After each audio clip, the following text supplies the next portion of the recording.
ប្រសិនបើអ្នកចង់បានសុខភាពល្អអ្នកគួរសាកល្បងដើរហាត់ប្រាណដោយសារតែគេបានរកឃើញថាវាជួយដល់សុខភាពផ្លូវកាយនិងផ្លូវចិត្តបានយ៉ាងច្រើនដើរហាត់ប្រាណក្រោយពេលបាយល្ងាចរួចមានប្រយោជន៍បែបនេះ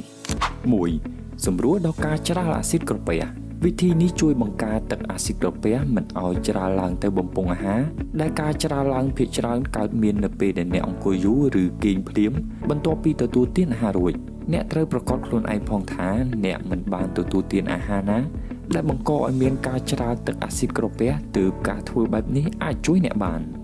2. ជួយដល់ការរំលាយអាហារការដើរបន្ទាប់ពីទទួលទានអាហារពេលល្ងាចគឺជួយកំណត់បរិមាណត្រឹមត្រូវនៃការបញ្ចេញទឹករំអិលអាហារឬទឹកក្រពះនិងអង់ស៊ីមបំបែកអាហារការទទួលទានអាហារសុខភាពល្អគឺมันអាចផ្ដល់ប្រយោជន៍អ្វីឡើយប្រសិនបើការរំលាយអាហារដំណើរការមិនបានត្រឹមត្រូវនោះដូច្នេះដើម្បីរក្សាបាននូវស្ថានភាពល្អប្រសើរនៃដំណើរការរំលាយអាហារក្នុងរាងកាយចូលឆ្លៀតដើរមួយផ្លែតក្រោយពេលបាយរួចការដើរនេះមិនត្រឹមតែជាលំហាត់ប្រាណល្អសម្រាប់រាងកាយតែមួយឡើយប៉ុន្តែក៏ចំពោះប្រព័ន្ធរំលាយអាហារផងដែរ